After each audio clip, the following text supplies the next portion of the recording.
soon as they come in and do the locker room.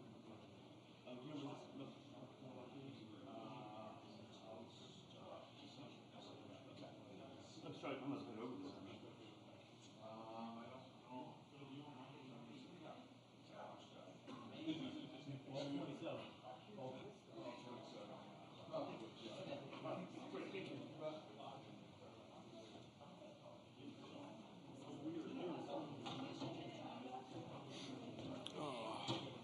Oh, there's Phil.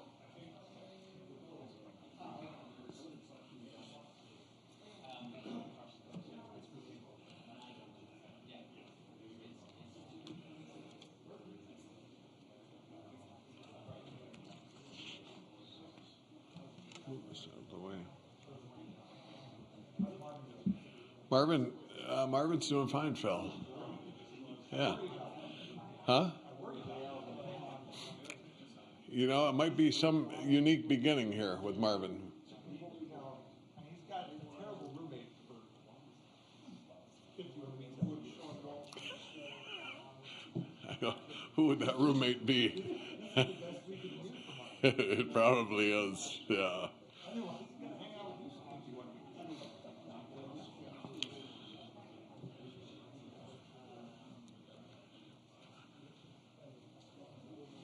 What are we doing on time? We're doing pretty good. There's lots of great seats here in the front row for you big timers in the back. Huh? Yeah. Bernie. I left George at home. You did? Well, Yeah. I had to break it to him. Terry's not there. Okay. He only flies on charters. On charters. He only flies on charters. The charters. Yeah. Oh. I don't know. We're going to try to get Fighting Hawks right. I may slip and use Fighting Sioux, so don't hold it against me if I do. The artist form. I heard him chanting Sioux in the crowds during practice, so it must still be a thing. It's got to be a thing still. Hadge, don't you think? Oh, yeah, I know. You can't say anything.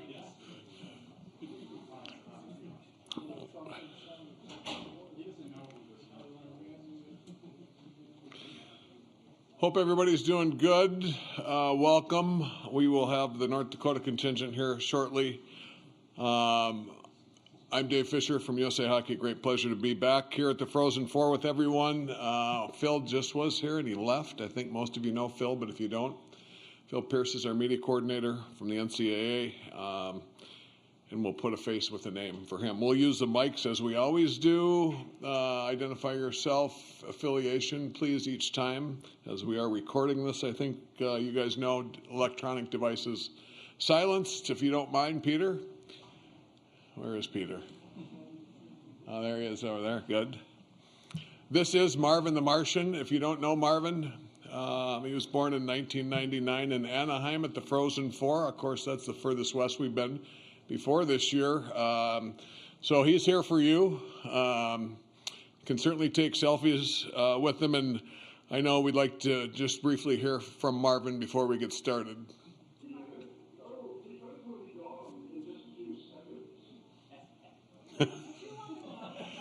Josh, I know, I should have. The showgirls were here and Elvis, and they're on their way. This is Phil Pierce, who I just mentioned, by the way, if you don't know Phil, our media coordinator. Oh, a round of applause. I like that. Just so money. I like it.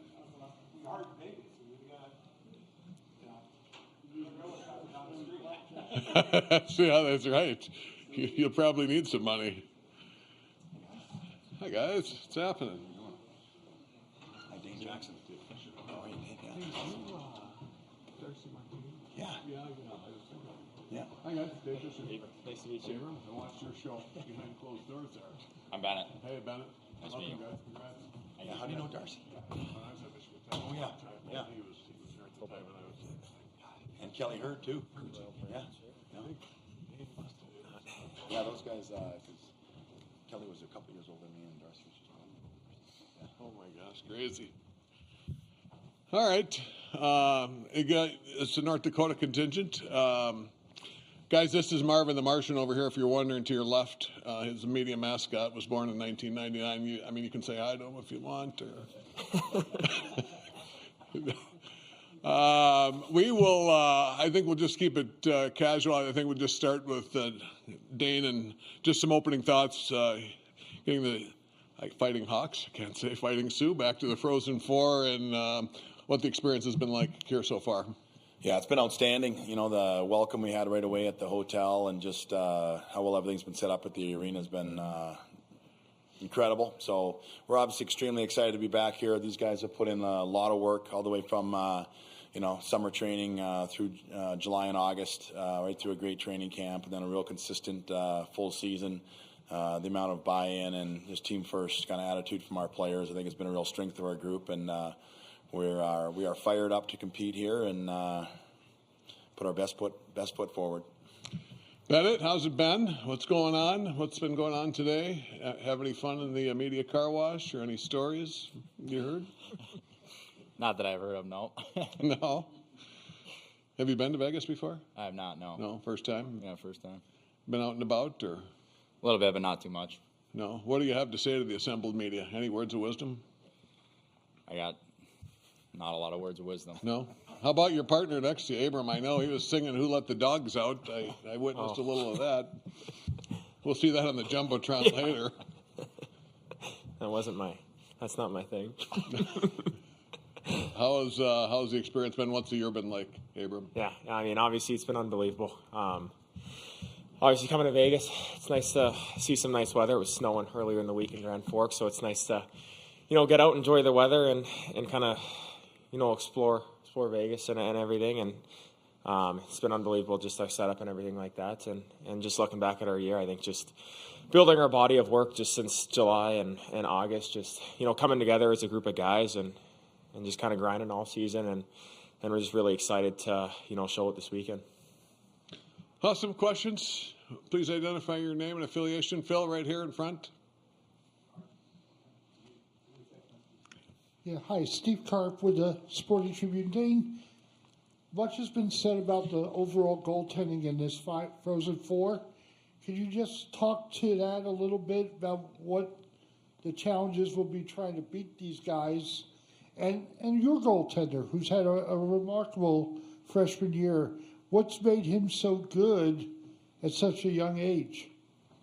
Yeah, I think it kind of starts with Jan's demeanor. He's got a real kind of laid back, kind of quiet confidence that doesn't get too riled up about too many things. So I think his approach kind of allows him to just have that kind of not be flustered by anything. So I really think that he'll handle the spotlight well here. All season he's played extremely solid for us. He just gives us real confidence to our group, and he's kind of earned everything he's got. He didn't get any starts with our first 5 games. Then when he went in, he was just outstanding right from the start. So he gives our team a lot of belief and confidence to play our game. We take a lot of pride in how hard a defense we play. I think our D-core is outstanding, but he sure helps us out with his the way he approaches and is just so consistent. And then the second thing I always talk about with Jan is his elite puck handling. He really helps our team have clean breakouts because he gets his stick on a lot of pucks and gets these guys pucks with their toes up ice so they can make good middle breakouts and kind of start our transition. So that's been a big thing to kind of eliminate some of our time playing in the defensive zone. What about the overall goaltending in the tournament? Overall goaltending in the tournament, just repeat that. Sure. Yep. Okay, it seems like a lot of these young guys are playing at a high level. Like I know with Jan, he's played a lot of junior hockey games. He played 2 years in Portland and then a year in Dubuque. So even though he's a younger player and a freshman in college, he's had a lot of big game experience, and I would imagine that seems kind of to go with a lot of the other guys too. Even though they're first year players, they've been really established good goaltenders in other leagues, so they're prepared for the moment. We were trying to look up if there's ever been 4 freshmen starting goaltenders in the Frozen Four. We couldn't find it anywhere. Anybody? No? Hedge? First time, yeah. Yeah, pretty cool. Right here in the front. Paul Hornstein, College Hockey West. In the same vein, talking about the goaltenders, teams with quality goaltenders tend to rely a little bit on their goalies to cover up mistakes. With the teams in this Frozen Four, with 3 of them being in the top 5 scoring teams in the country, how do you remind yourselves to kind of like, this is great to rely on the goalie, but we still have to take care of our own end in front of them? Bennett? Yeah, I would say we just have to stick to our details. Try not to give up too much. And yeah, with Spoonie, he kind of makes us comfortable in uncomfortable situations. Yeah, he's been our backbone all year. Can't say good enough things about him. But yeah, just try not to make the mistake. Just try to play a simple, clean game, and yeah, just play hard in front of him. Abram, what do you got to add on that? Yeah, I just think, having Spooner, behind us brings a lot of confidence, especially in our decor. Speaking on to what Jack said, I think he's one of the best, puck handlers in college hockey, and that is, huge for us, especially breaking up pucks and things like that. And, he does a remarkable job in that. And, obviously, being in the Frozen Four, every team is going to be good. Their offense is, especially Wisconsin's, they got a good, offensive firepower. So I think it's just important for us to play simple and play our game, because one mistake could cost us the season. And I think it's just important to, rely on our guys and know that we're going to get the job done. Good, Paul? Okay. What else we got? Back over on the other side. Taylor Budge, Banco Sports, for Bennett or Abram. Coming into the season, there was so much that you guys had to prove with just all the changes and everything. Now at this point, teams are really chasing you guys. How are you embracing just kind of the turnaround in the sense of having that target on your back at this point? Abram? Yeah, I think it's obviously, just obviously shows to what we are as a team. I think we've done just a tremendous job, throughout the season, just, building and growing as a team. And, I think coming into the season, we were ranked, 13th or something, in the nation, and we weren't satisfied with that, and we kind of just grew together every single day and got better day by day, and I think we've proven to be one of the best teams in college hockey, and we're just excited for the challenge this weekend. Bennett, what else you got to add on to that?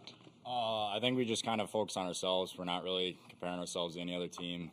Try not to look outward, just kind of look inward, and just try to keep getting better each and every day, and yeah, just kind of make it to here, and then just try to keep playing our style of game. Chris, right over here to the left. Chris Lurch, U.S. College Hockey Online. This is for Coach. Coach, as a player, you played for some very successful coaches, John Tortorella, Bruce Bordeaux, Ted Nolan. What have you learned from those guys, and how does that form your coaching style? Yeah, I was really fortunate to be influenced by a lot of great coaches, including our college coach, Gino Gasparini. Every coach I find has a little bit of a different emphasis, and that's actually something my mom told me. She says you can always learn something from every coach, and it was definitely something that I kind of put in my mind when I was named head coach. I think you got to have your own identity, you got to be true to who you are, but you definitely take a lot of experience, some small things you learn, like from John Tortorella. He was super hard on us, but you knew he cared about us. Like he was there for you. He wasn't just yelling at you. You knew he wanted to get our team better and try to prepare you to be an NHL player. Ted Nolan was outstanding about just being relatable to the guys and really made it fun to come to the rink. That was similar to Bruce. Bruce he was sharp guy, but cared about us a lot, made it fun, was always kind of teaching from the positive aspect, and we'd always have, really good success because he never got tired of coming to the rink or whatever. So I think everybody's a little bit different, and definitely try to take a little bit of things that I appreciated from all those guys, and then put your own kind of flavor on it, because you got to be true to who you are. And so I've been extremely fortunate. And again, whenever we talk about our staff, I just talk about, so important to mention Dylan Simpson and Matt Smeeby and Bryn Chiswick. Like, those guys are just, they're elite at their job, and they are a huge influence on how we communicate and kind of connect with our players. Gino, is Gino here? He is here. He is? Yeah, Blazers getting here tonight, too, so we're going to have about 5 national championships backing us up. Oh, that's awesome. Torts is 4-0, too. He's doing all right. So. Yeah, he's not bad. Some gold medals and stuff like that. yeah, right. In the back, Marty. Bernie Corbin Hockey on Campus. Dane, we talked recently on the show about team building. The fact that I believe, I'm not a math guy, but Brad Schlossman's a good source. You brought in 11 guys after last year's Frozen Four to your team. Can we officially say that the era of getting commitments 2 or 3 years in advance is dead and it's not necessary anymore? Look at what you've done to be here right now. Yeah, good point. We actually talk about that in our coaches' room quite a bit. Bryn Chiswick has our future years kind of lined up there with our magnets of future guys, and there's a couple of holes in there, and he's stressed out about that. And we often look back. Yeah, we often look back and say, there's so many good players in the CHL. There's good players in the USHL down here as well. So it's nice to be trying to pick players that are just a year away from coming or months away from coming versus guys that are 2 and 3 years away. So no doubt that I think the plethora of really good players out there allows you to be a little bit more patient, and we feel super fortunate about the way our university supports us and the facilities we have to be able to try to kind of find the right kids for our program. Seen a lot of things at the Frozen Four over many years. We had a first here. Did anybody see the Showgirls and Elvis? That's a new one. You guys see them? Or saw them they were. I think a couple of our guys were distracted during the shootout. Only in Las Vegas. Heather, nice to see you. Commissioner of the NCHC is here. If you don't know Heather, right back here. Hey, yeah, Peter, right here. Yeah, good, perfect. Thank you. Yeah. Tom Miller at the Grand Forks Herald.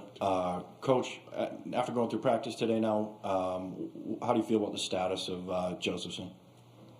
Yeah, Ollie's going to be good to play. He's healthy and he's ready to go, so he'll be in, and that's a huge benefit for us. Ollie brings a ton of two-way game. He's one of our best penalty killers, a real reliable centerman, plays with a lot of pace and tenacity, and for a young guy, he's got a ton of presence too. You can see why he was a former captain.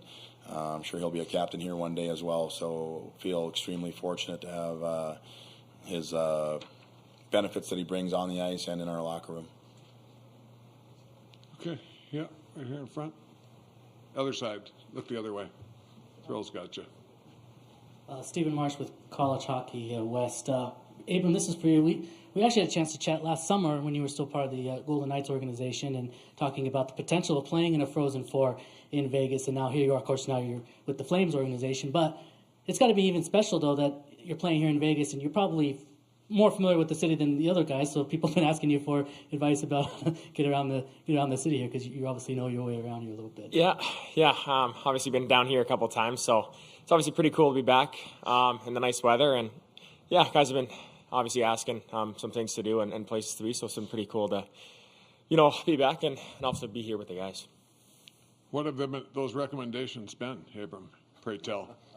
Oh, I think just go, downtown and just kind of walk around and see, all the amazing, buildings and stuff like that. It's pretty cool to, see how many people come down here and travel just to be here. And then also just seeing all the fans too. They're everywhere. So it's been quite a cool experience so far.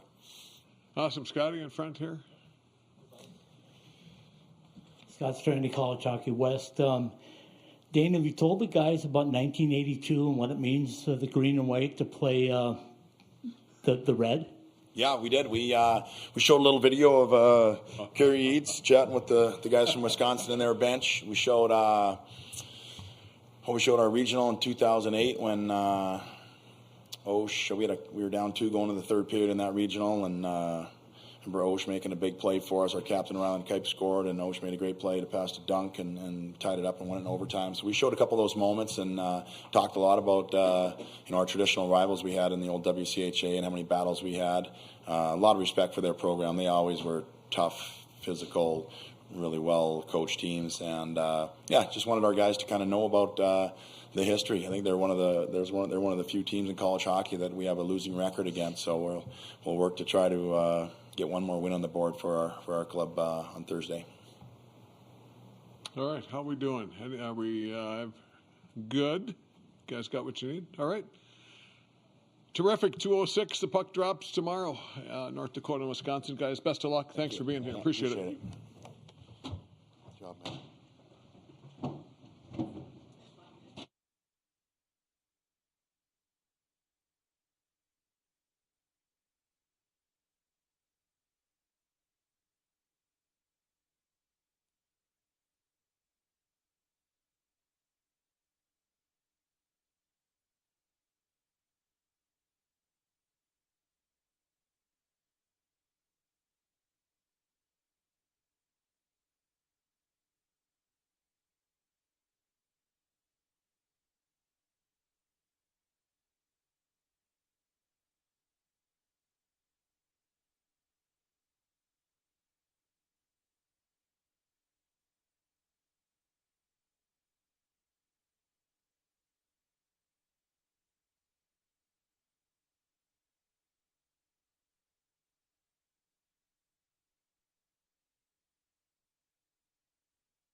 Yeah, you don't need heads in your way. I know that.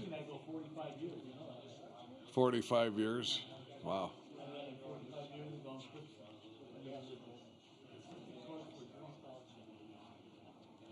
That is a lengthy period of time ago.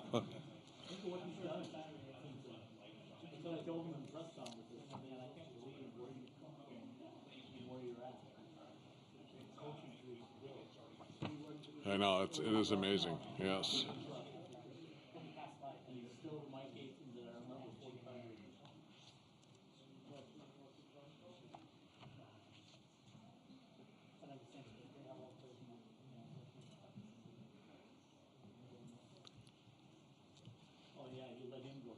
Yeah, have a seat. Second row.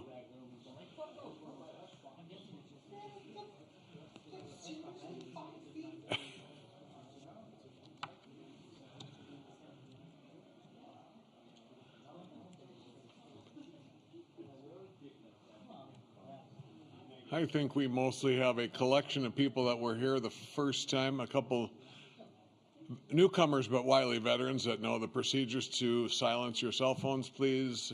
We'll use the microphones. Identify yourself and affiliation each time. When the Badger contingent gets here, please. The fine, if it goes off, is still at $50. We have not raised it, and it will go to charitable causes. It could be my own, but rule out. Matter of fact, that's a good idea. We're in Las Vegas.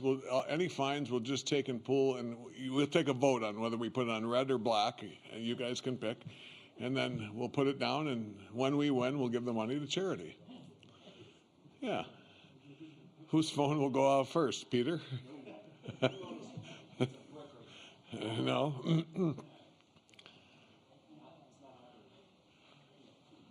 I don't know. Do we have some opening words still?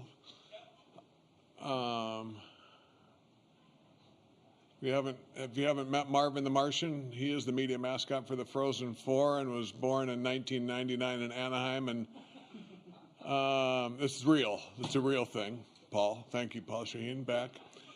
And do we have some words from Marvin?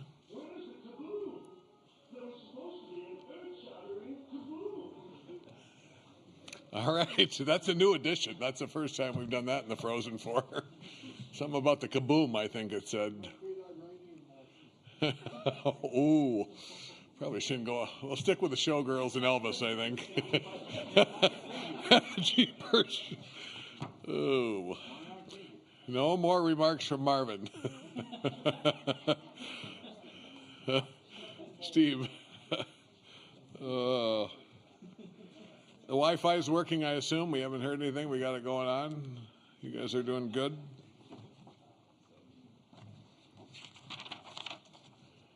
First time, of course, we are in Las Vegas for the Frozen Four, and second furthest west outside of Anaheim, where Marvin was born.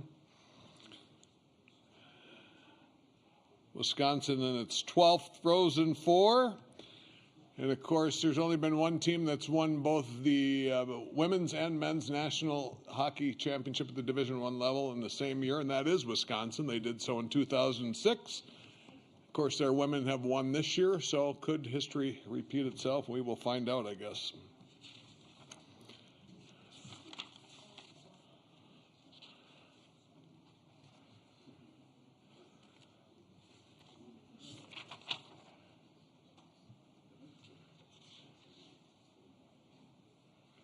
Badgers, who's coming from the Badgers? Somebody told me Joe Pavelski's coming. Yeah, who else? Anybody? Paritsky out there, yeah. Who? Oh, look at the Badgers coming in the back door. Do you guys know about the backdoor Badgers? There is a thing. Do you know about this? No, I don't. Oh, Todd Molesky will give you some. He'll talk to you about the backdoor Badgers. Hasty probably knows about the backdoor Badgers. I'll let somebody else. Okay, thank you. All right, we have the Badgers guy, in case you're wondering. This is Marvin the Martian down here to your left, the Frozen Four media mascot. And if you'd like to take selfies sometime, you can, certainly. I know it doesn't compete with the Showgirls and Elvis, but Just close. a little taller than he is, so it's all right. All right. Here we are with the Wisconsin contingent, and just start with some thoughts from Coach Hastings on returning to the Frozen Four and what life has been like in Vegas so far. Yeah, it's, you know what? You start a season and everybody asks a question, where's the Frozen Four going to be? And I'd tell you, as early as 4 weeks ago, I didn't know if we'd be here, but we found a way to get here. And obviously, we're here with three of the premier programs in college hockey. We're excited to be here. All four teams have earned it, which you have to do at this time of the year. And you know what? Haven't done much. We touched down yesterday, got settled. The guys were able to get a little bit of their own time. And then from breakfast on, it's been marching orders. Not from me, just to make sure that we're getting everything done before that puck drops tomorrow. So we're excited about it. I want to thank the Vegas Knights and them allowing us to be in this building, the city of Las Vegas, and we're extremely excited about it. Christian, what's life been like here in Vegas? Have you been here before? I have been here a couple times before. Obviously, a little different experience this time around. But yeah, it's been pretty cool so far. Kind of like what Coach said, haven't really done too much outside of the hotel. Got in last night and just kind of hung out as a group, got a little sun, which was nice, and then been at the rink here working. So that's about it so far, but it's been great. Jack, any antics to report on so far here in Vegas? No, just that I'm a big sweater, so the heat here is it's really taking a toll on me. So. Yeah, but no, it's been nice just to settle in and just hang out with the guys here. So just some of us went to go see a movie last night at the hotel, so it was nice just kind of settling in and getting really ready to get going here and lock in. What movie were you watching? We watched Project Hail Mary. Ah. Yeah, pretty good movie. Good, yeah? Yeah. You, scale of 1 to 10? We were talking about it this morning. We said 7.5. All right. We're tough graders, so it was good on our books. All right, awesome. Questions, Paul, right here? Michael, got the mic, yep. Do I need to identify? Yes, of course, always, Paul. You know the drill. You've done this for hundreds of years. Sure, the protocol continues. Hello, Mike. Paul Shaheen, NHL Network Radio. Mike, you said 4 weeks ago you weren't sure if you would get here. Well, what made you continue to believe that you would? Good to see you again. It's been a while. You know what? Just we've had some peaks and valleys during this season, and what made me believe is really the group. Throughout the season, when we have had that valley, the leadership group, everybody behind them has done a really good job at looking in the mirror and owning what we either didn't do well, and then being okay, being accountable to each other. And that group's grown a tremendous amount this year through whether it's injuries, lack of our best play, whatever it was, they were okay saying we need to look in a mirror. And when you have that, and you have guys that are willing to do the work, you know, if you've been around a little bit, it gives you a better feeling in your gut that when the chips are down, the guys will show up. And they've really done a great job since we got spanked in our own building by Ohio State. They've done a really good job at focusing on the next one. Okay, in the back. Hey, it's Jocko from NBC 15 in Madison. This is for all three of you guys. I know that you come into this tournament high off of the huge win over Michigan State, but when I look at some outside noise, I see that maybe the experts, so to speak, pick you as underdogs this weekend. What are your thoughts going into the tournament this weekend as underdogs? Jack? Yeah, I mean, we're just trying to focus on ourselves and cross those T's and dot our I's, just sticking to our dailies and worrying about how we can improve our game and how we're going to bring it tomorrow. So I think we don't really look at ourselves as underdogs, but I think we're ready to play when the puck's going to drop tomorrow. Christian? Yeah, I think right now our focus is kind of what's going on within our room. We got to really close family, and I think that's kind of where our head's at. I feel like the outside noise hasn't really bothered us most of the year, so kind of sticking to the same game plan and looking forward to tomorrow. Hasty? Oh, you know what? We've asked these guys to just worry about what they get to control, and we don't get to control that. So the group's done a really good job at just getting back to business when we need to. As I said in the beginning, all 4 teams earned their way here. And so we'll go about our business. How times have changed. We're talking about odds makers now. We could never talk about that back in the day, could we? Steve, right here in the front. Steve. Yeah, hi. Steve Karp with the Sporting Tribune. For the players, you skated on this ice a few minutes ago. What did you think of the quality of it? Is it playing fast? Is it slow? Because they had to lay a new surface over the Golden Knights ice. So I don't know if it's playing a little slower than it might normally, but how did you guys find it? Christian. Yeah, I mean, when there's 4 teams skating on the ice, like, it's going to be a little choppy, but obviously at the end of the day, all 4 teams are playing on the same rink. So honestly, it was just good to get out there, kind of get our legs under ourselves and sort it out a little bit. Jack, how was the ice? Yeah, I agree with Christian. Everyone's going to play on the same ice, so we weren't too really worried about it, and just getting our legs under us felt great to finally skate here and just get it all underway. Is it much different than the Cole Center, guys? I mean, not much different. It's a little warmer here. Yeah, a little bit. A little warmer. Did you notice the ice, Mike? No. You know what, and we've talked about this a lot of different times. They've got an NHL guy here that knows what he's doing. Yeah. So to me, well, I'm just going to say this, that it's hard to do what you just brought up for any ice crew. I don't care where it's at. We've talked about this at regionals for years. When they've got to lay a different logo on the ice, it's a tough task. So yeah, it is what it is, and we're going to make the best of it. Seems to been a topic, the ice. We had it in Milan too, but as a player said, everybody plays on the same ice, so you move along. Todd?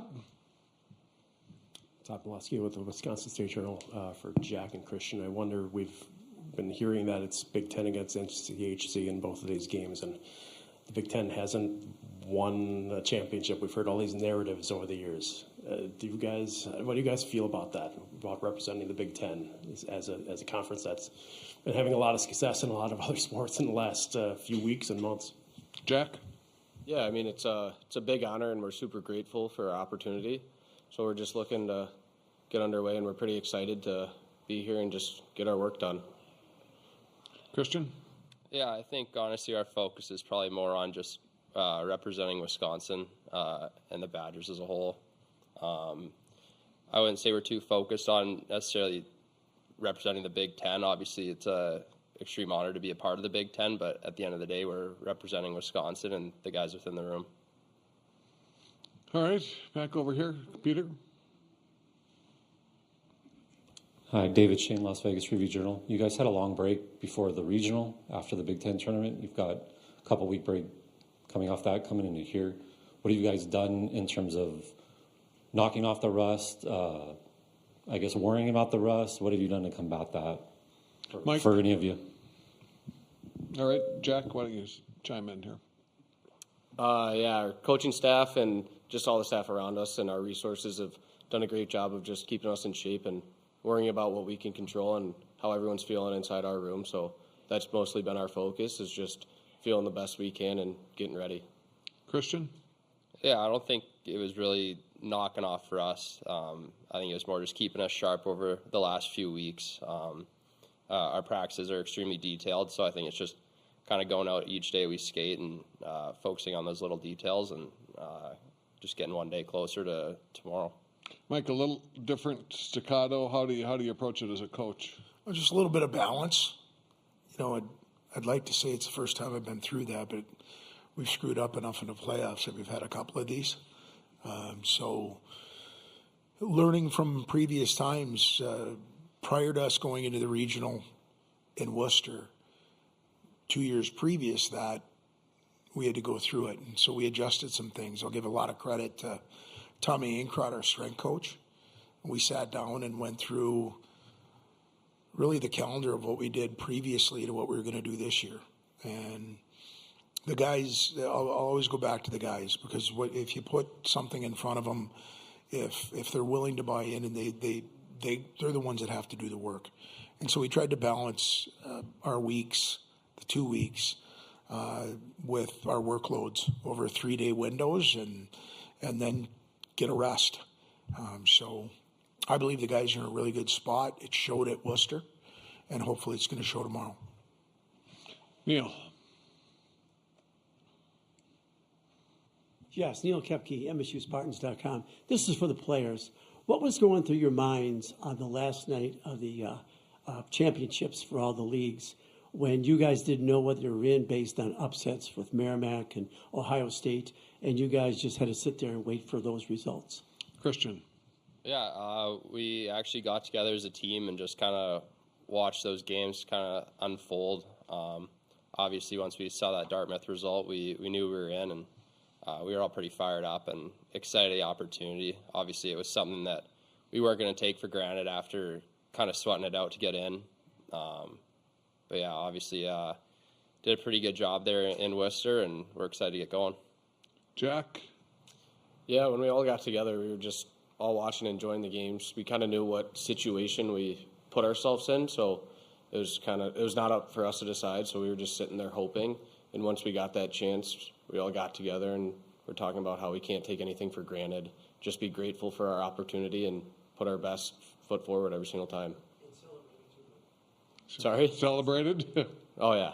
With a nice Sheboygan bratwurst with some sauerkraut, Hasty, huh? They got their share at the Brats place. Yeah. By the way, Neil Kepke, that guy in the green, says 44th Frozen Four he's covered. That's good to see you again. That's quite a lot. 34 in a row, Neil. Good to have you here. Brian? Oh, yeah, go ahead. Paul? Okay, back to you. For anybody up on the podium, 5 minutes left to go, down 3-1 to Michigan State. Is it, oh crap, or okay, we got this? Anybody? Who wants to take that one, boys? Yeah, I can go. All right. I think we just have so much trust in one another. Obviously, put ourselves in a bit of a tough spot there, being down 2 goals with 5 minutes left. But I don't think our trust or belief in each other wavered for a moment. We knew we just kind of had to keep pushing, and eventually we'd pot 1, pot 2, and I think it was just most important part was just kind of staying even keel and trusting that it was going to come. That was Christian. Jack, anything to add? Yeah, just the trust we have in each other within our family is just unbelievable. And once that happened, we knew that we just had to stick to it, and just our preparation and everything, that something amazing could happen, and that's what happened.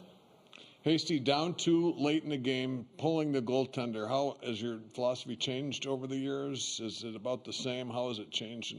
It's changed a little bit, but I don't know if the guys want to talk about it, but we had gone over that plan well before 5 minutes.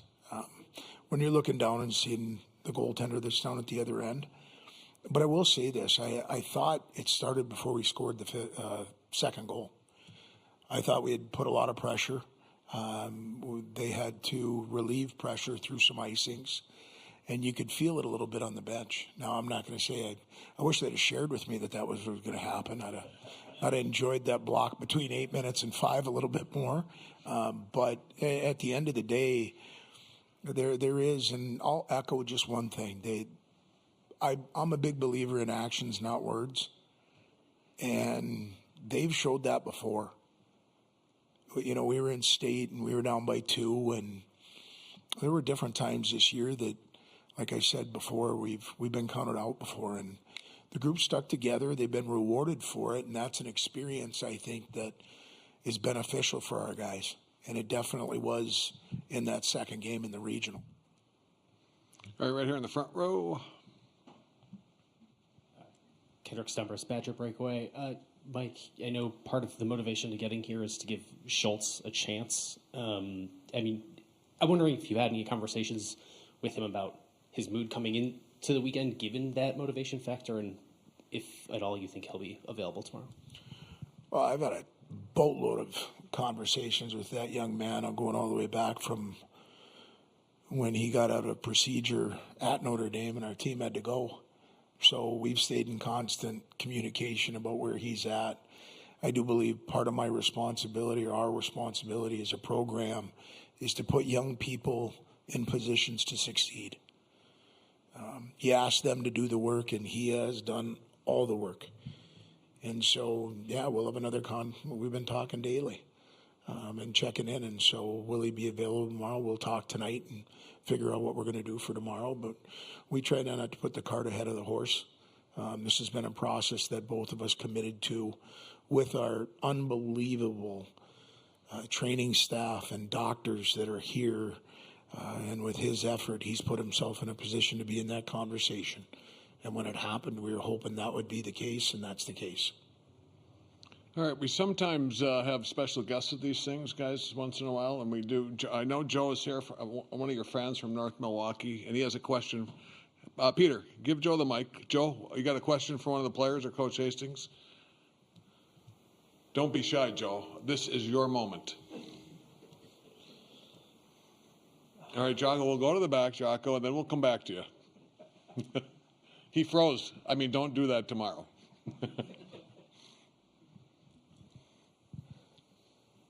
I get nervous too, so don't be shy. This is for the guy, for everybody, I guess. What's tonight like? What do you go to dream? Do you dream about scoring goals tomorrow? What's tonight like? And then Hasty, what's tomorrow like when the bright lights turn on? Right before the bright lights turn on, what do you say to your players?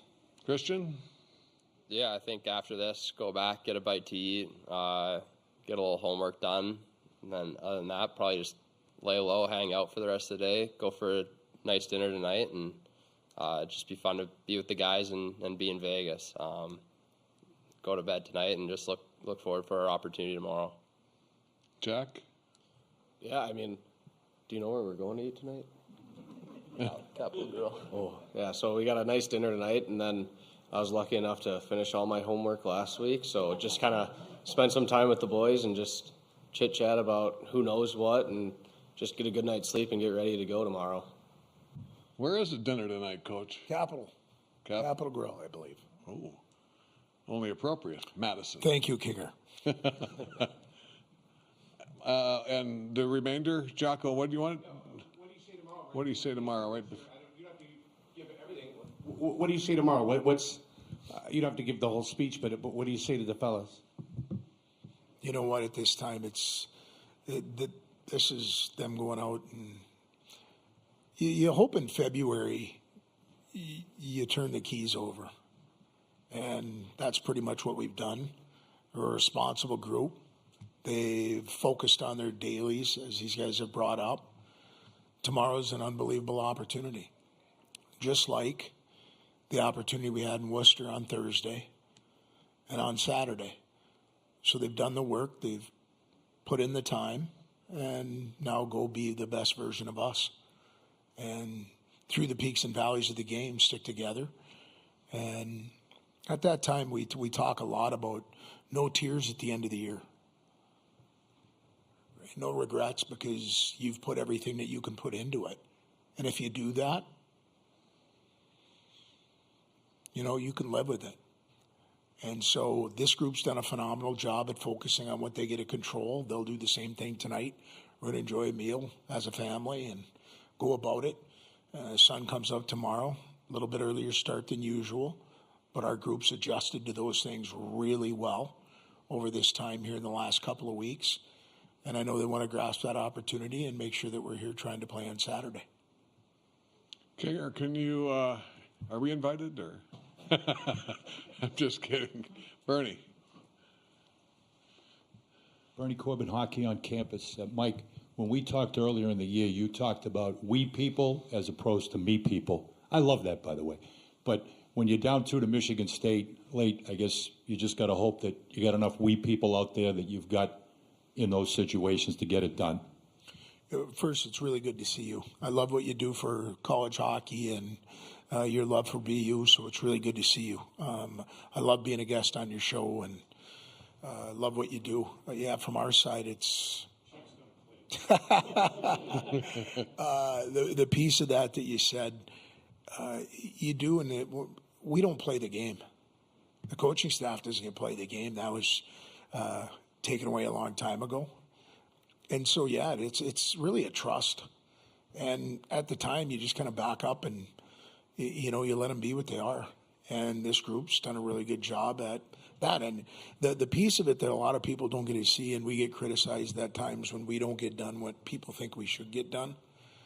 And those are moments you don't get to teach those moments. They're somewhat painful in relation to sports, not life.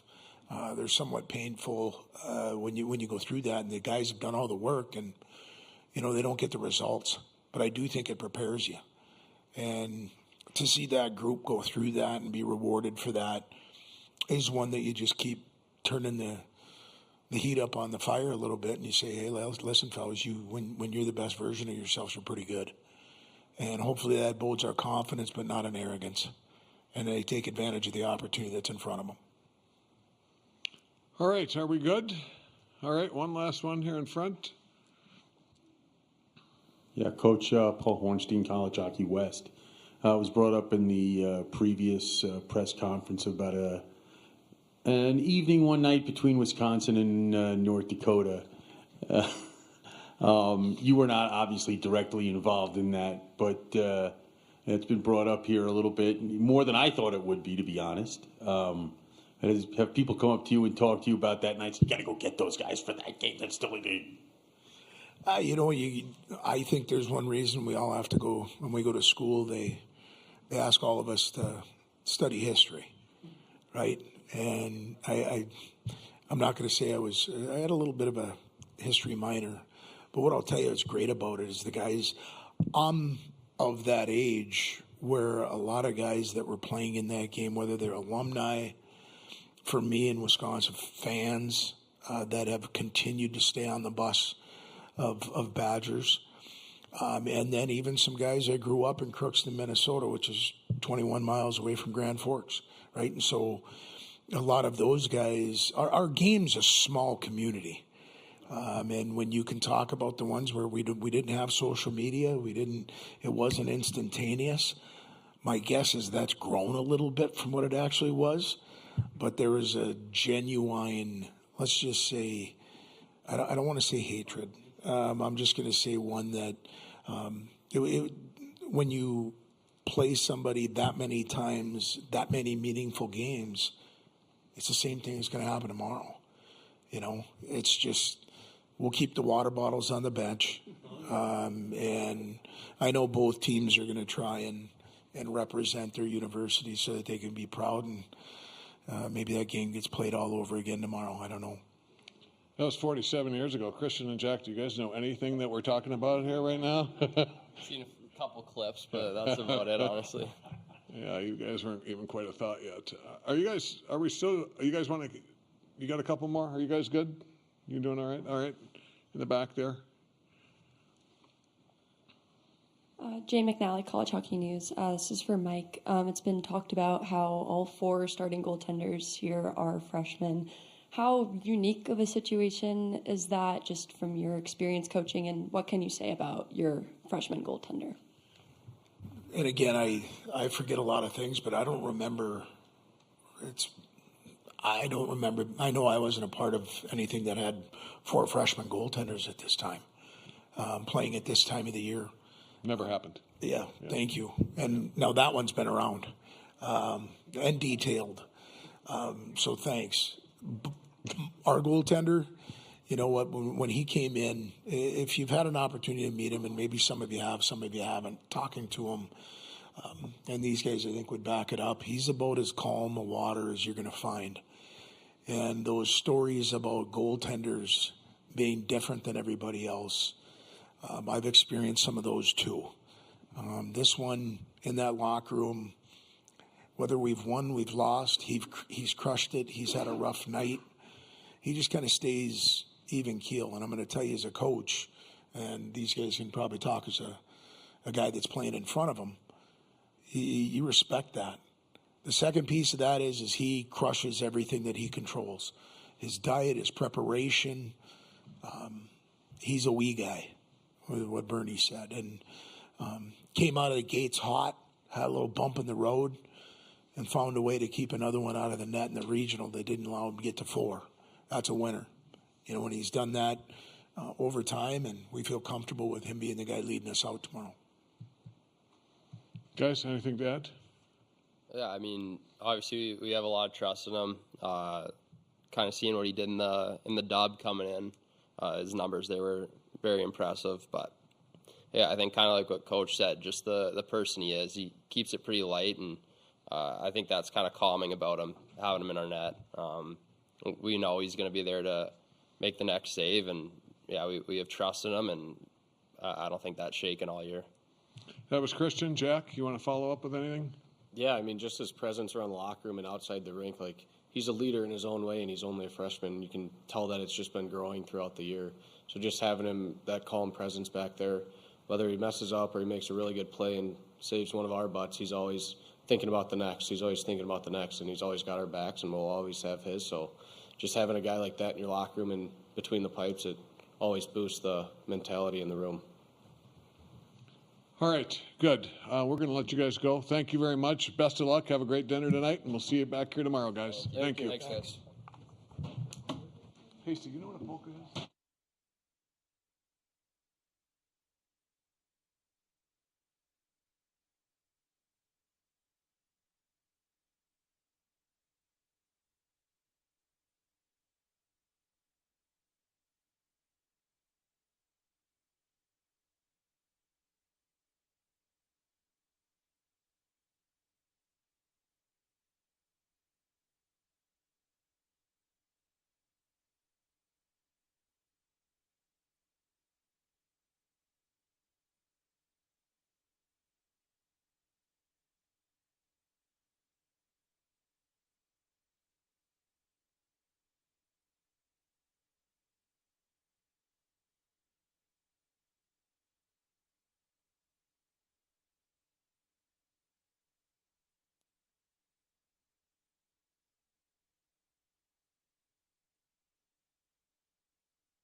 Find the right chair there, Mr. Mahoney? You find a good one? We should have made an aisle down the middle, I suppose, huh? Maybe we'll rework this after tonight. I don't know, those tables in that tent though, they're so close together, you just one chair and you're up on the other row with the chair from the other chair. You're trying to sit in the middle of the table. Yeah, right. They have to get on that. That makes it easier.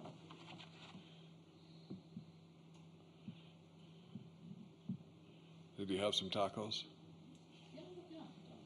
Yeah, good.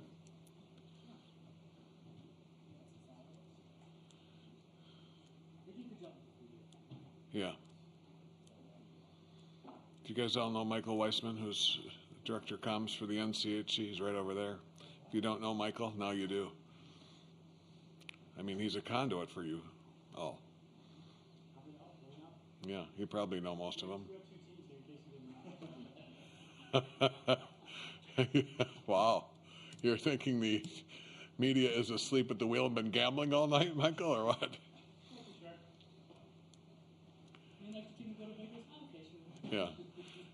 Coach Sandlin is just sneaking in the back there. Hey, Josh. How are you?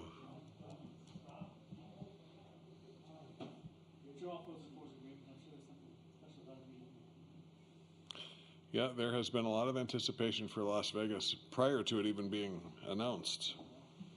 It's kind of big historic for Vegas because it's kind of the foray into getting championship events for the NCAA.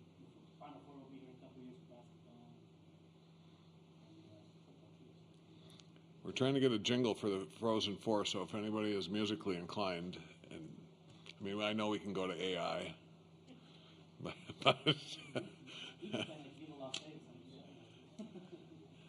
I mean, we all love na na na na na na na na, but we could use our own little jingle for hockey, I think. Oh yeah, like they do. Back in the day, we got tired of the having to use lowercase f's for this championship Final Four because the NCAA said you can only use lowercase f's because the capital F's are only for basketball. This is the truth. And in 1998, we were in Boston, and a group of people we were talking about changing the name, and we came up with Frozen Four. And we came out of the room in the garden one way, and the NCAA committee was coming the other. Joe Marsh was the chair, and we said, Joe, we want to change the name to Frozen Four. He said, it's a great idea. Phil Buttafoco was from the NCAA at the time. He said, let's get that done, and here we are, years later. But that is the true story, yes. Yeah. Yeah, that is how it all came about many moons ago.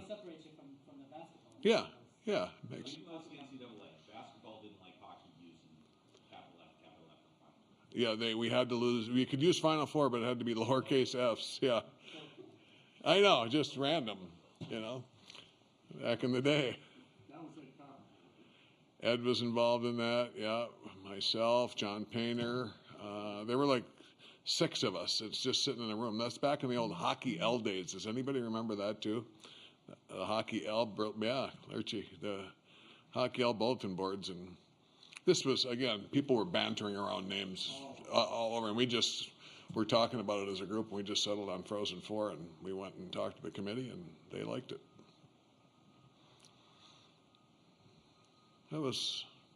That's why we need a jingle now.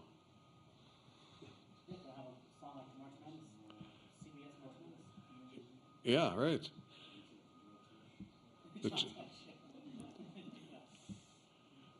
They use "Chance May Never Come Again." Has anybody ever seen that? That's Canada, kind of Stanley Cup, kind of NCAA basketball, with the culmination of all the highlights and the ball is tipped. What's that song?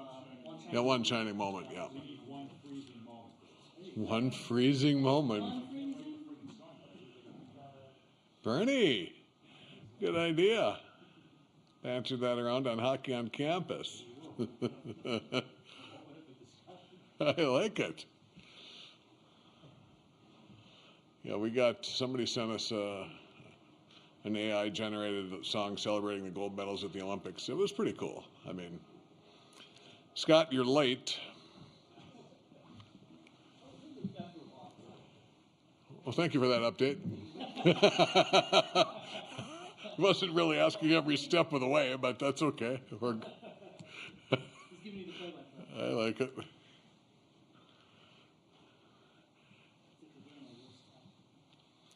Just kidding around, buddy. I know he was. He goes everywhere. You watch these streams sometimes of these things around on the ice. You can see his you can see him on the ice there with fun.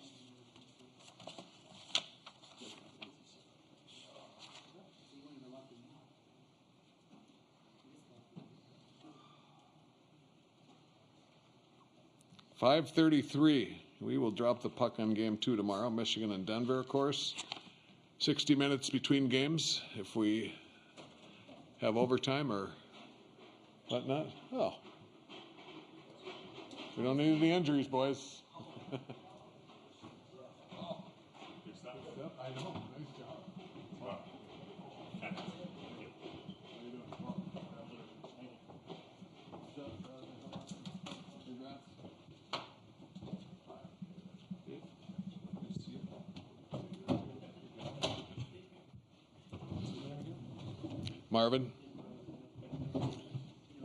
'Marvin the Martian here, boys, your media mascot, in case you're wondering who this is at the end.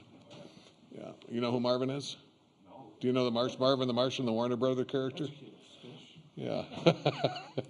We did do the education on Marvin earlier while you guys were on your way here, but yes, we have the Denver Pioneers here, obviously, as you guys can see, and start just with some thoughts. Coach Carl, being back in the Frozen Four here in Las Vegas, how have things been? It's been great so far. I think the organizing committee, obviously North Dakota, the NCHC as the host, and the city of Las Vegas done a great job so far. Very appreciative of the hosts. Think it's going to be a great atmosphere. They obviously know how to entertain and put events on, so we're really looking forward to playing at T-Mobile. I think it's going to be a great hit for college hockey. Obviously games haven't started yet, but I think a venue that we can certainly look to come back to. And yeah, very grateful to be here and looking forward to the games tomorrow. And our team done a lot of work to get to this point, as the other teams have, but we're really excited to get playing again tomorrow evening. Kent, how have things been in Vegas? You been here before? That was my first time. First time, yeah. So far? So far, it's amazing. I mean, Showman's town, but it's nice. Got a couple days, get a practice here, kind of get settled in. So we're excited. Sam, you've probably been here before. Yeah. Oh, yeah, of course. Yeah. You happy to be back? Yeah, this is more my climate. Nice and warm. Nice and warm, yeah. Did you guys get did you see Elvis and the Showgirls today, or? Saw him yesterday when we got off the bus. Oh, Elvis was there too? Yeah. Oh, wow. Did he do any song? Do you guys take pictures, or? No. No. Pull camp down there? What's going on? Just trying to get my tan on here, so. Oh, boy. All right. We'll use the microphones to identify your name and affiliation, please, in the back, and who your question is for. Hi, guys. Alan Snell with LV Sports Biz here in Vegas. As you know, Vegas has really blossomed as a huge sports town, and for the three players and coach, I'm kind of curious about your impressions of Las Vegas as a sports hub and your initial impressions in terms of the Frozen Four so far here in the host city. Sam, Vegas, sports town. Yeah, no, it's pretty sweet. When they first announced the Golden Knights were coming into Vegas, and that was back home when I was in San Diego, and I was like, I don't know how that's really going to work. And then they came in, they had a great first year, and it's been fantastic. And it's a great city for entertainment, as Coach Carl said, and happy to be a part of it. Eric Polkamp. Yeah, I didn't really know much about the town. I was flying. I got my whole family out. There's 10 of us, really close family. So I'm super happy to have them out here, and town looks sweet so far. Kent, we got Coach Tortorella now back here in Vegas, Sports Town. Yeah, no, I mean, when my parents saw we were coming here, they were excited, and obviously didn't really know why. I've never been here, but you can see the bright lights, and you can feel the excitement starting to build up already. And there's no games being played yet, so definitely looking forward to it. It's going to be a great game. Alan got off the plane. Everybody says Vegas is VGK town, hockey town. Coach Carl, you feel that here? You've been watching, yeah. Yeah, do. You say that, Alan? Hockey town? I call it Hockey Night in Vegas. Yeah. Hockey town in Vegas, yeah. It's great to have Vegas as a hockey town. We love it. Hockey Town might be trademarked by Okay. Well, yeah. We're just having a conversation there, Woden, down there. Pipe down. We don't take chimes from the media quite yet, do we? All right. What else do we have? Any further questions? Adam? Joe? David, what struck you the most about Pole Camp this year in terms of, you've had him for a few years now, just what he's brought to the group and how maybe his game has evolved? Yeah, I think it's his energy, his competitiveness are the things that stand out. Loves being at the rink, loves being around the players and the guys. And on the ice, very competitive, wants to impact the game, both ends of the rink. Does it with, a level of abrasiveness. It's pretty unique, I think, for his position. And to me, that's a lot of, again, his personality coming out and how he plays. And obviously has a tremendous skill set and has had a great year for us. Beautiful. Just a reminder to identify yourself, please, so we have that in the record in the back. Yeah, Alan? Thanks. I was wondering if any of you guys Alan, could you identify yourself again? Alan again? Snell, lvsportsbiz.com. Thank you. I was wondering if any of you guys can talk a little about, especially for more casual college hockey fans, about how special college hockey is compared to maybe basketball, football that has perennial teams that always contend. But in your case, you have schools that are not as big as the Michigans and Wisconsins, like your campus. I remember in Tampa, you had tiny Union College from Schenectady, New York, contending. And maybe you guys can talk a little about how special college hockey is in terms of having universities that do have hockey backgrounds but are a little smaller in scale compared to the big university towns. Coach Carl, why don't we start with you? Yeah, I think it's what makes college hockey very unique.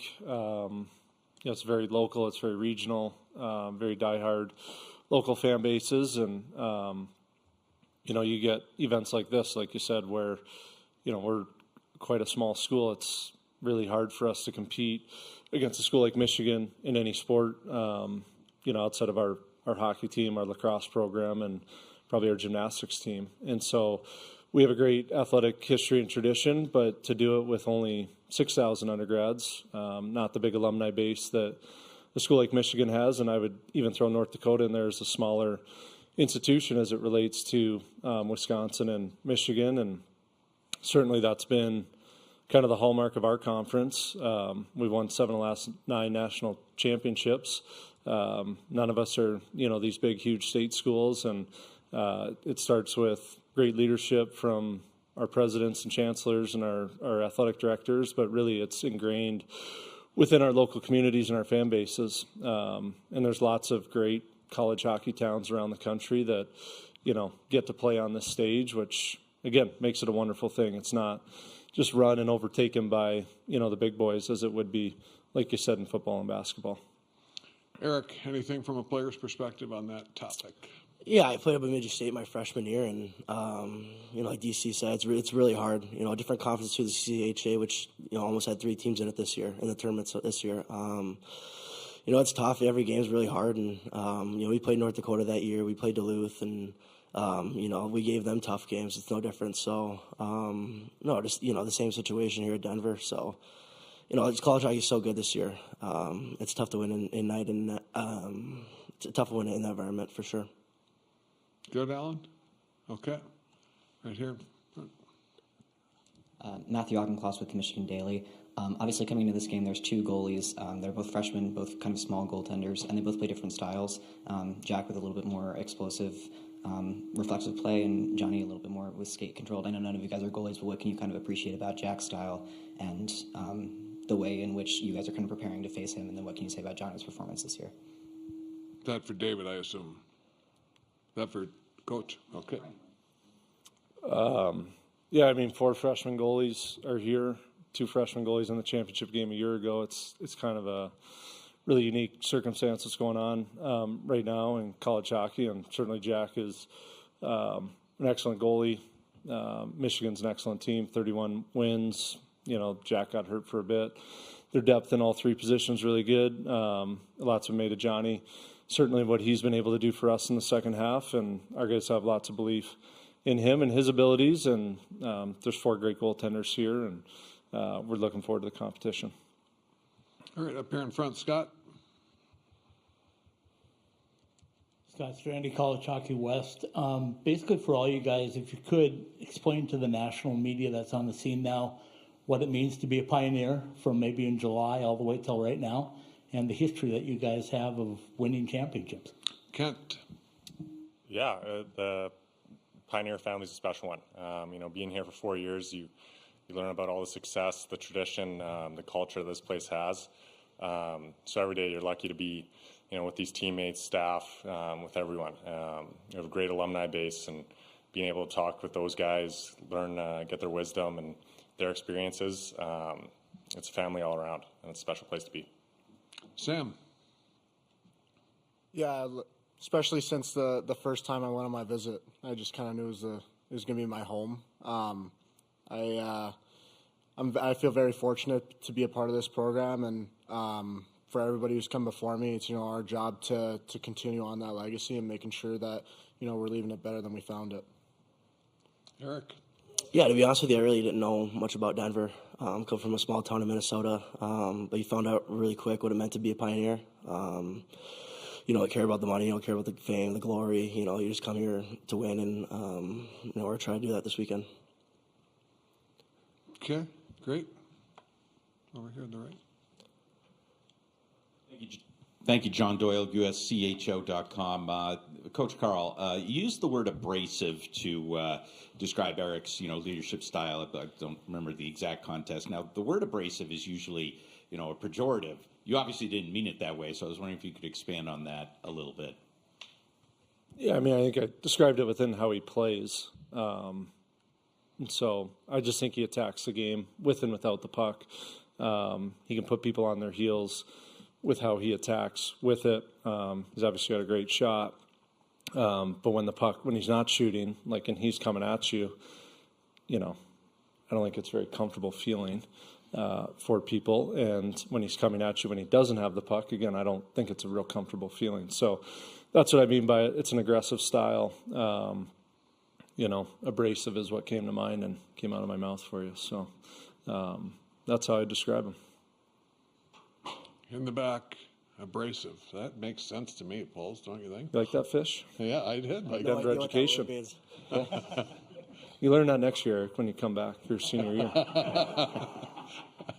Hi, James Mansfield with Denver Radio.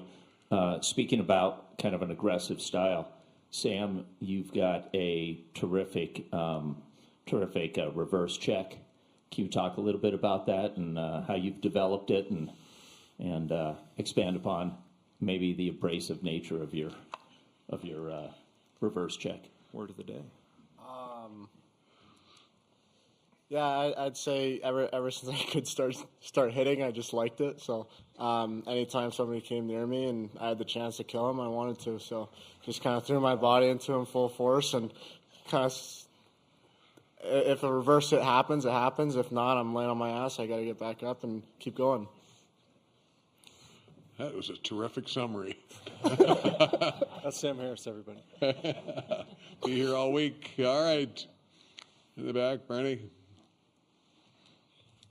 Bernie Corbin, Hockey on Campus. Was just wondering about the perspective of you guys for the goaltending position, David. It didn't really play out, I guess, in a linear way this year. There was certainly some ups and downs and some things in adversity you had to deal with to get here with Johnny Hicks being the starter. Is that a question? Yeah, just about the insight about the goaltending position, how it evolved over the course of the year. Is that for me? Yes. Okay. That's for you. Yeah, I mean, it was fairly, I don't know, out of our control in a lot of ways. Q earned a starting role, did a really good job in the first half. He got injured in January, and then Johnny was given an opportunity to come in and play, and he's taken that opportunity and run with it, and that's a lot of what life is. So Johnny, I think, had a really good first half, getting an opportunity to work with Ryan and our whole team and just kind of dial in his details, improve week to week, and that prepared him and gave him a moment to be able to step in and kind of seize it. And he certainly has and hasn't looked back. Adam? Adam Woden, College Hockey News. Yeah, Boston and Eric played together quite a bit, right? And lately that has not been the case. I don't remember when that changed or what, just talk about when that happened, why, or what the thought process, what goes into that decision to keep them on separate pairs. You remember when that happened, Eric? No? Andy? What, around Christmas? Yeah. I don't know. That would be the defenseman whisperer, Dallas Ferguson. But, no, I think, you like to try different things. I mean, our line combinations are different than what they were at the start of the year. We had some injuries as well, on the back end too, and just dealing with different things. So there's a few games there where we were playing 5D for a couple of weekends coming out of that 7-game winless streak when Brownie was out. And so everybody was kind of playing with everybody. And so in those moments, you get an opportunity to see different people with different guys and kind of how it meshes and gels. And I think, we like the balance that it gave us when we got to it. And again, it's kind of stuck for us. And when you go on a run like we have, you're not really overhauling things too much. You're just trying to tinker here and there and not kind of screw it up as a coach. All right, are we good? All right. Sounds good, guys. Thanks very much. Wish you the best of luck, and thanks for the time. Great job, Fish. Thanks, Fish.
I like it.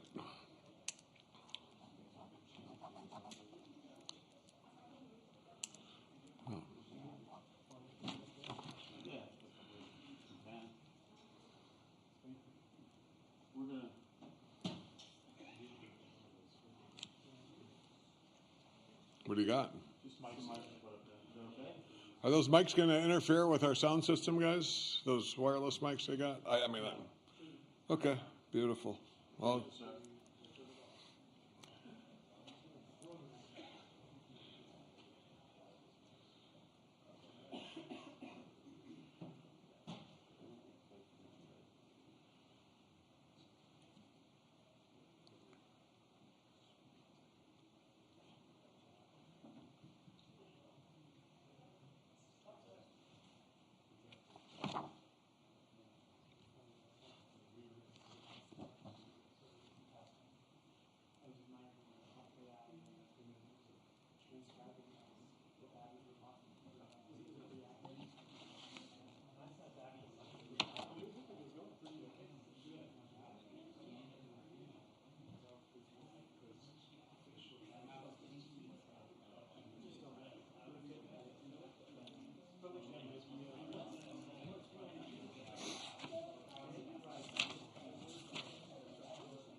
I think everybody, if you haven't been in here before, hi, I'm Dave.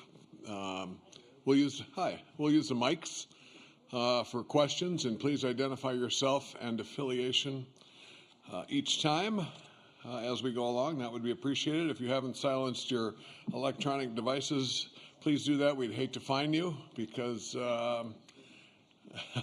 we like charity, but we don't want to be fining anybody. Hi, guys. How you doing? Good. How you doing? Good. Good to see you. How you guys doing? Josh, nice to meet you. Congratulations. Hey,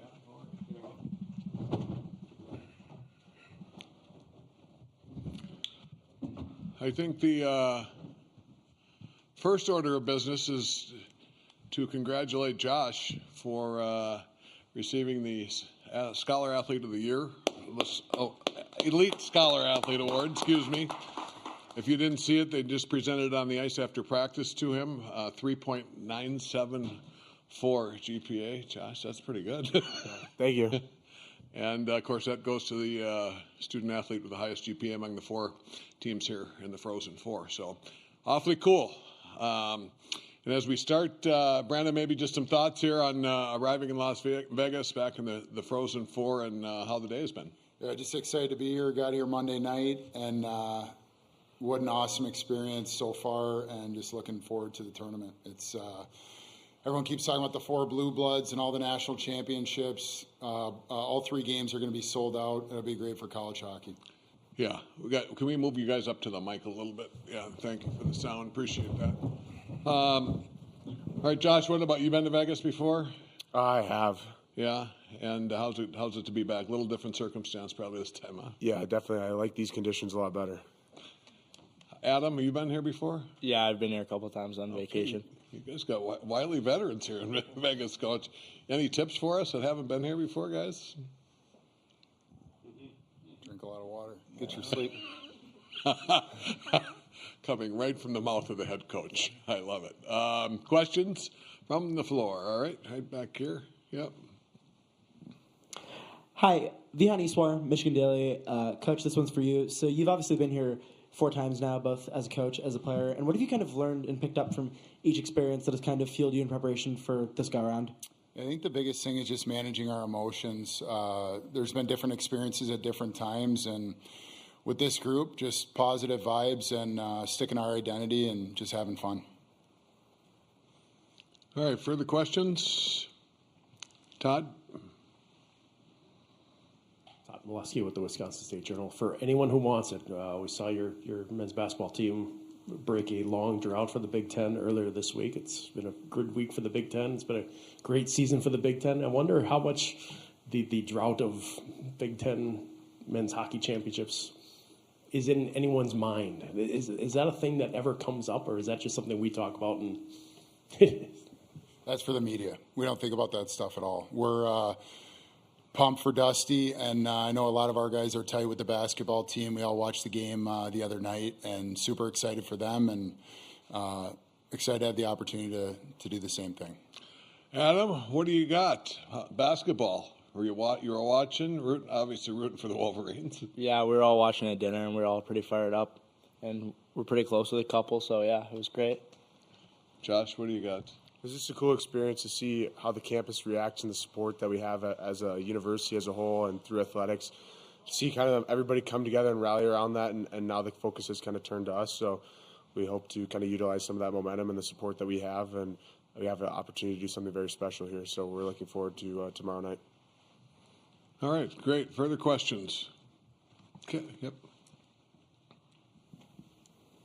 David Shane with the Las Vegas Review-Journal. I'm wondering what the biggest impact Max Pacioretty has made on the program, and what is it like for you guys as players to have him around the program this year? Adam. Yeah, I mean, he's the best. He's had every angle on pro side of hockey, and personally, I've picked up a lot from him, and having him on our staff has been really the best, and he's kind of a guy that I look up to, and also just a great human. Josh? Yeah, it's been really special to have somebody like that around our facility, around our locker room. He's a guy that played a long time in the NHL. Between his own experiences and what he's seen through other guys and the guys that he's played with, there's a lot of knowledge. And so whether it's helping out the staff and seeing different systematic things and tendencies that he's seen in the NHL that have translated to our own systems or teams that we're playing, or just little things within skills and little guys' games where he can give little tips and pointers. He's been a very valuable asset, and it's been really cool to have him around the rink and be able to learn from somebody like himself. Coach Nerado, thoughts on Patch? I just think with Max, just the mentorship. Obviously, he's got a ton of experience and knowledge playing in the NHL, being a captain of an original six team. But at lunch, he's sitting with the guys, not with the coach. You know, just like spending time with them more as people than hockey players, which has been really cool. Awesome. All right, right here in the front. Tom Martin, College Hockey West. Adam, coming in as one of the younger guys across college hockey, what has the leadership, or what's the biggest piece of leadership that you've taken away from Josh and the rest of the seniors? Yeah, I think just day by day, pushing your best foot forward and trying to get that 1% better every day, and just coming to the rink, having a purpose, and just really working as hard as possible every day to get better as days go on. Okay, great. Further questions? How are we doing? You guys, Bernie? Okay, in the back. Bernie Corbett, Hockey on Campus. Brandon, 14 newcomers, I believe, to the team this year after missing the tournament last year. Can you give us some insight about the team building and the fact that I think that you seem to have balanced very well to reach into all the different pools of talent to build this team? Yeah, it's a good question, Bernie. 15 new players, and huge credit to the assistant coaches and the roster management and building it the right way. It's the deepest our team's ever been. The reason being for that is guys accepting roles. And usually when you say that, that means, you know, I'm a point guy, now I got to play more of a third, fourth line role. But every night that we go by, we don't know which line's going to be our first line, our second line. We've been rolling four lines all year. Different guys have taken different roles on the penalty kill versus the power play. Obviously what Ernesti and Draper have done on the PK, but Moldenauer and Shifsky have been on the power play for 2 years. And they accepted that role. Now we've got 11 shorthanded goals, and just everyone trying to find value as an individual, and everyone's rooting for each other. It's been a lot of fun. Good question, Bernie. Yeah, well done. Brandon, what you're talking about a book on the call on Monday, right? Yeah, we read there's only 12 guys around for spring term, just optional book club. So we read 3 chapters per week of James Kerr Legacy. And the best part about it is not just it's not a book club where you're just reviewing what was talked about, but you know, Chrissy Powers and Evan Hall kind of ran it, oversaw it. Some of the other coaches just sat in, just like the players as peers. And the coolest thing was just the vulnerability of some pain that we went through as a group last year, how we can overcome that in the future, how we can help support each other. It really had nothing to do with hockey, but I just felt like it brought us tighter, and everyone's pulling on the same rope. Paul Shaheen, NHL Network Radio. Josh, for you, you are, compared to many other players, you've been here 4 years. and Scholastic Athlete of the Year. Now, that's not everybody's college pass. Some are just passing through from one point to NHL, but you've been 4 years. Talk about that sort of lifetime experience, if you will, being 4 years in college and being Scholastic Athlete of the Year, at least from the Frozen Four. What has that experience been like for you? Yeah, it's been something that's been really special. I just think between like the friendships and the guys that I've gotten to play with, the memories that I have around the rink, and then obviously the academic and extracurricular component to all of that, it's a once in a lifetime opportunity to be able to be fortunate enough to have 4 years to experience it with something that's really special. It's kind of surreal that the time is coming to an end. But I just tried to make the most of every opportunity that I was able and fortunate to get. So whether that was career ventures through our academic career center, going to networking events, I just tried to maximize all the resources that were given. And then that extends to the rink through our coaching staff, just how dedicated they are to us in terms of film and development as a person and as a player. And I think that's kind of one thing that's unique about our team too, and that's really brought us together, is that they have a plan for each guy individually and also as a team, and they kind of mesh together and really gel. And so my time here at Michigan has been something that's been really special, and some of the best years that I've had. And so it's been really exciting, and it's kudos to everybody around us, from the coaches to the players to our support staff to the teachers and the university as a whole. I mean, what an opportunity, and it's been unbelievable. Not to make him or pump his tires too much, but like, this is the definition of college hockey. Like, undrafted free agent, he's going to sign an NHL contract as soon as our season's over. Hopefully it's Saturday. But like, what he's done for him as a 17-year-old, and for Adam Valentini to see Josh Earnesty and all these other seniors and their habits every day in the gym, in the classroom, just doing it the right way. If he plays his last game Saturday, or he plays in 20 years in the NHL, Josh Earnesty is going to be a high-performing person in society, a business owner, a father, a husband. We all see Michigan, a packed house in Indianapolis and all the support, or when the football team won the national championship, that same support is there academically and for our kids as people. The career ventures have been unbelievable for them. It's college hockey. I'm talking about Michigan right now, but it's college hockey in general. It's way bigger than what you're getting on the ice. Yes, Paul, go ahead and follow up. Let's use the mic. Yeah, just follow up with that, Josh, and you as well, Coach. Then what do you say to a teammate that maybe his path is maybe not going to be as long because of ability or NHL status? What do you say to him as a teammate, or you, Brandon, as a coach, to let him live the experience to the full for as long as that person may be on campus? Yeah, I would just say take advantage of every opportunity and resource, and I think that's something that you've seen in my time. It's grown more and more each year, and some of the younger guys are excited about it. They're asking things like questions and things about, like, what are the career ventures? What does that look like? They're preparing for life after college, because even a successful career gets you to you're about 40, and you've got to think about that and be well prepared. And that's the resources that we're given. And I think that's something that's unique about Michigan, is that they're worried about you as a person and getting you prepared for what's life after hockey. Because like Coach said, it might be one more game, it could be 20 more years. You don't know what that path is going to look like. So making sure that you're a well-rounded individual as a person, and know what you kind of want to do and what life might look like after that. Brandon, anything more on that? I'm good. Okay, good. All right, I'm back. James Mansfield, Denver Radio. 11 shorthanded goals. Is that something that you practice, work on? I mean, how does that come about with such success on the PK? Who's that for? The group. Well, Josh, you're right there, but you've got Shifsky as well. So talk a little bit about that and how you if you plan for that, or how that works out. Yeah, I think it's just kind of the mindset that we have on the kill. It's an opportunity to build more momentum, to start swinging things in our favor. It's a challenge. Obviously, you're down a man, but it all comes back to a mentality and working and wanting those things. And I think, the guys that are on the kill and some of the other guys on the team, it's very detail oriented. And I think, that's just where your hockey sense comes out. I think back to Albany, Shifsky just makes a read on a little bit of an errant drop pass there and is able to bury it.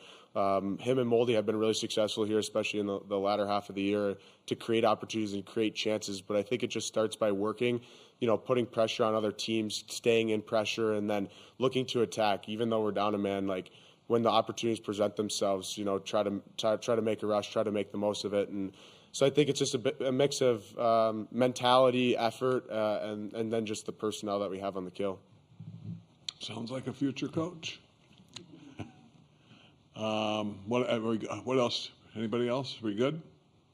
Okay, great. Guys, thanks very much. Best of luck. Thank you. Thank you.